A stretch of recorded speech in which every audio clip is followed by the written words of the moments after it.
ಸಖತ್ ಟೇಸ್ಟಿಯಾಗಿ high protein ಮತ್ತು ಫೈಬರ್ ಯುಕ್ತ ಒಂದು ರೈಸ್ ರೆಸಿಪಿ ಹಾಗೂ ಅದಕ್ಕೆ ಸೂಪರ್ ಆಗಿರ್ತಕ್ಕಂಥ ಒಂದು ರಾಯ್ತಾನ ಯಾವ ರೀತಿ ಮಾಡೋದು ಅಂತ ನೋಡ್ರಿ. ಇದನ್ನ ಮಾಡಿ ಎಣ್ಣೆ, ಮಸಾಲೆಗಳು, ಹಸಿಮೆಣಸಿನಕಾಯಿ, ಈರುಳ್ಳಿ, ಶುಂಠಿ ಬೆಳ್ಳುಳ್ಳಿ ಪೇಸ್ಟು ಹಾಕಿ ಹಸಿ ವಾಸನೆ ಹೋಗೋವರೆಗೂ ಫ್ರೈ ಮಾಡ್ಕೋಬೇಕು. ನಂತರ ಟೊಮೆಟೊ, ಉಪ್ಪು ಹಾಕಿ ಅದು ಕೂಡ ಸಾಫ್ಟ್ ಆಗೋವರೆಗೂ ಫ್ರೈ ಮಾಡ್ಕೊಂಡು ನಂತರ ರಾತ್ರಿ ನೆನೆಸಿರ್ತಕ್ಕಂಥ ಕಡಲೆ ಬೀಜ, ಕಾಬೂಲ್ ಕಡಲೆ ಮತ್ತೆ ಬಟಾಣಿನ ಹಾಕಿ ಸ್ವಲ್ಪ ಫ್ರೈ ಮಾಡ್ಕೋಬೇಕು. ನಂತರ ಅದಕ್ಕೆ ತೆಂಗಿನ ಹಾಲು, ನೀರು, ಖಾರದ ಪುಡಿ, ಉಪ್ಪು, ಗರಂ ಮಸಾಲೆ ಹಾಕಿ ಮಿಕ್ಸ್ ಮಾಡಿ ತೊಳೆದಿರ್ತಕ್ಕಂತಹ ಅಕ್ಕಿನ ಹಾಕಿ ನಂತರ ಅದು ಸ್ವಲ್ಪ ಕುದಿ ಬಂದ ನಂತರ ಮೊಸರು, ಕೊತ್ತಂಬರಿ ಸೊಪ್ಪು ಹಾಕಿ ಚೆನ್ನಾಗಿ ಮಿಕ್ಸ್ ಮಾಡಿ ಕುದಿಸಿ ಕುಕ್ಕರ್ ಮುಚ್ಚಳನ ಮುಚ್ಚಿ 2 ವಿಷಲು ಕೂಗಿಸ್ಕೊತೀನಿ.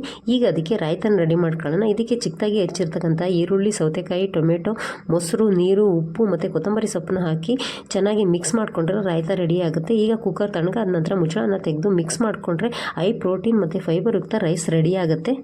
ಈ ರೆಸಿಪಿಯ ಡೀಟೇಲ್ ವಿಡಿಯೋ ಬೇಕು ಅಂದರೆ ಡಿಸ್ಕ್ರಿಪ್ಷನಲ್ಲಿ ಹಾಕಿರ್ತೀನಿ.